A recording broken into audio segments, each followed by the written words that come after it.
SLST candidate যারা আছো, আজকে ভিডিওটা প্রত্যেকে একটু মনোযোগ দিয়ে দেখবে, পারলে ভিডিওটা একটু শেয়ার করো সবার সাথে। কেন বললাম, আমি আজকের যে বিষয়গুলো নিয়ে আলোচনা করব সেটা তোমাদের এই মুহূর্তে জানাটা খুবই এসেনশিয়াল, খুবই দরকার। আমি আজকের মেনলি তিনটে বিষয় নিয়ে আলোচনা করব। প্রথম, তার মধ্যে একটা 32,000 যে চাকরি বাতিলটা আপাতত স্থিরতা পর্যায়ে গেল, অর্থাৎ চাকরি বাতিল হলো না, সবাই চাকরিতে বহাল থাকলো।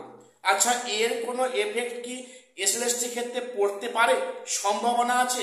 সেক্ষেত্রে এসএলএসটি ভবিষ্যৎ কি এ নিয়ে, পাশাপাশি প্রাইমারি টিচার্স পরীক্ষায় কি বিএডরা বসতে পারবে, এ নিয়ে তো অনেক জলঘোলা হচ্ছে। কিন্তু গত 3 তারিখে এনসিটি একটি পরিষ্কার নির্দেশ দিয়েছে, সে নিয়েও আসছি বিস্তারিত আলোচনায়।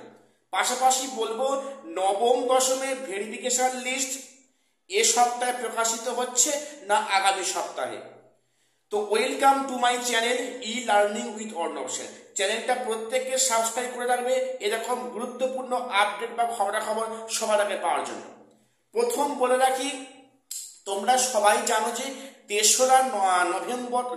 3রা ডিসেম্বর কিন্তু মহামান্য কলকাতা হাইকোর্ট থেকে 32,000 চাকরি সবাই বহাল থাকলো। এখন এখানেই ঘিরে উঠেছে নানা প্রশ্ন। আমি প্রথমেই বলে রাখি, ভারতে কিন্তু সংবিধানে বিচার ব্যবস্থা সবার ঊর্ধ্বে। আমরা কোর্টকে প্রত্যেককে শ্রদ্ধা করি এবং আমরা কোর্টের জাজমেন্ট আমরা প্রত্যেককে মানতে বাধ্য একজন ভারতীয় নাগরিক হিসাবে। এবং বিচার ব্যবস্থা প্রতি আমাদের প্রত্যেকেরই পূর্ণ আস্থা আছে।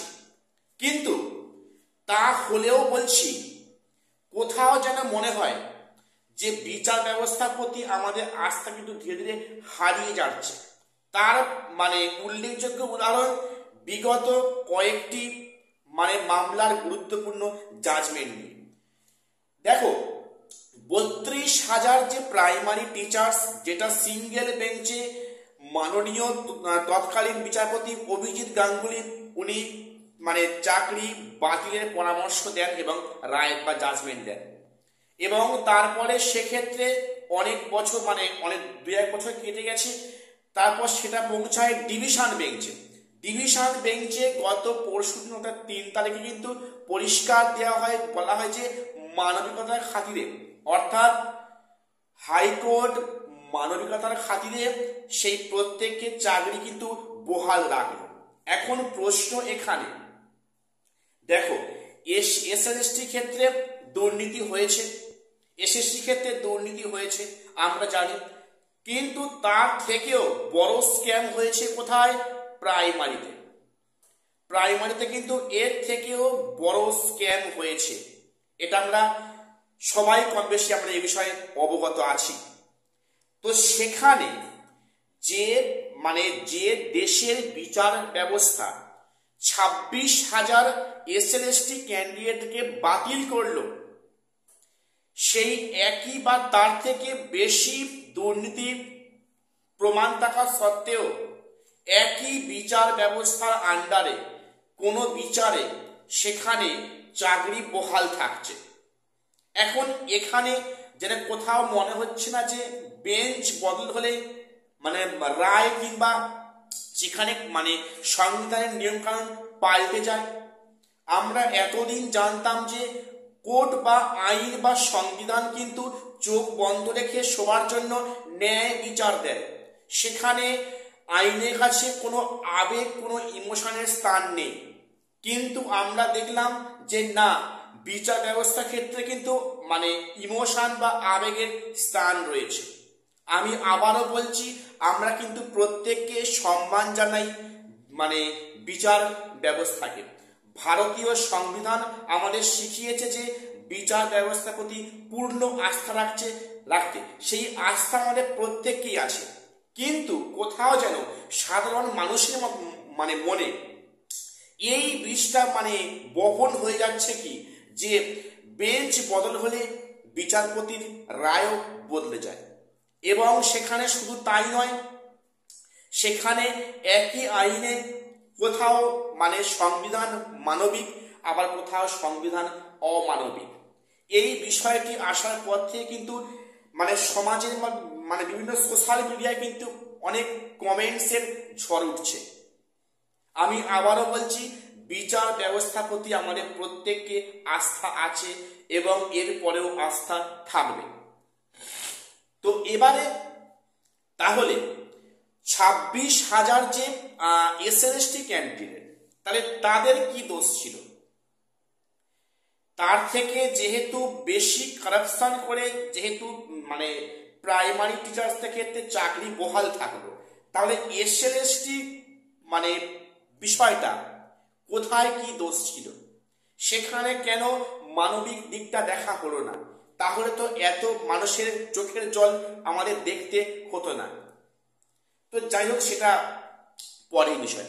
এখন প্রশ্নটা কিন্তু যে এই মামলা হয়তো সুপ্রিম কোর্টে করাবে, সেখানে কি না হয় সেটা সময় বলবে। এবারে তাহলে সেক্ষেত্রে এসএলএসটি মানে 2016 এই প্যানেলটা বাতিল হলো, এখানে কিন্তু প্রত্যেকের মনে একটা দুঃখ বা একটা আক্ষেপ বা রয়ে গেল। এরপরে বলি, প্রাইমারি টিচার্স রিক্রুটমেন্টে কি বিএডরা বসতে পারবে? দেখো, বিভিন্ন ইউটিউব চ্যানেল বিভিন্ন সময়ে বিভিন্ন ভুল খবরাখবর মানে প্রচার করছে আমাদের সামনে, এবং তোমাদের মতো যে সমস্ত ক্যান্ডিডেটরা চাকরি পদপ্রার্থী, তারা বিভিন্ন চ্যানেল মারফত মানে বিভিন্ন খবর শুনে ভ্রান্ত ধারণা পিছনে ছুটছে, যেটা মানে প্রকাশ পেয়েছিল যে বিএডরা নাকি প্রাইমারিতে বসতে পারবে। কিন্তু আমরা কি দেখলাম যে গত 3 তারিখে এনসিটি তাদের মানে ওয়েবসাইটে পরিষ্কার বলল যে খবরটা ফেক নিউজ, সেখানে প্রাইমারিতে ক্ষেত্রে কিন্তু বিএডরা বসতে পারছে না। এবারে আর একটা বিষয়, যে 9-10 অর্থাৎ নবম দশমের ভেরিফিকেশন লিস্ট কি শনিবার আসছে? দেখো, প্রথমে খবর ছিল যে শনিবার কিন্তু সন্ধ্যার পরে ভেরিফাই লিস্ট প্রকাশ পাওয়ার কথা ছিল 9-10 ক্ষেত্রে, কিন্তু এখন শুনতে পেলাম যে বিভিন্ন নিউজ পেপারে বলা হচ্ছে আগামী সপ্তাহে প্রথম দিকে কিন্তু এই ভেরিফিকেশন লিস্ট প্রকাশ হতে পারে, এমনটাই খবর। তা আগামী সপ্তাহে সোমবার থেকে বা সোমবারের পর থেকে যে কোনো দিন 9-10 ভেরিফিকেশন লিস্ট প্রকাশিত হতে পারে। এই বিষয়টা গেল। আমি আরেকটি বিষয় আলোচনা করছি, এই যে কমিশন যে এসএলএসটির যে ইন্টারভিউ ভেরিফিকেশন নিয়ে এত বেশি মানে ওভার অ্যাক্টিভিটি দেখাচ্ছে, সেখানে বিচারপতি কিন্তু গত পরশুদিন পরিষ্কার নির্দেশ দেন যে কমিশন যেন তাদের ওয়েবসাইটে উল্লেখ করে যে এই যে প্রসেসটা এখন কন্টিনিউ হচ্ছে ইন্টারভিউ বা ভেরিফিকেশন, ফাইনাল জাজমেন্ট হওয়ার পর কিন্তু এই ডিসিশন চেঞ্জ হতেও পারে, সেখানে কিন্তু কিছু করার থাকবে না। এই মর্মে একটা বিজ্ঞপ্তি পাবলিক ডোমেইনে আনার নির্দেশ দিয়েছে স্কুল সার্ভিস কমিশনকে। অর্থাৎ এই যে নিয়োগ প্রক্রিয়া কাজ যে আগাচ্ছে এবং এখানে যে ডকুমেন্টস ভেরিফিকেশন বা এখানে যে ইন্টারভিউ যে প্রসেসটা আগাচ্ছে, সেটা কিন্তু ইন ফিউচার সেটা কিন্তু বাতিল হলেও হতে পারে, এমনই হিন্টস দিয়েছেন বিচারপতি অমৃতা সিনহা ম্যাম।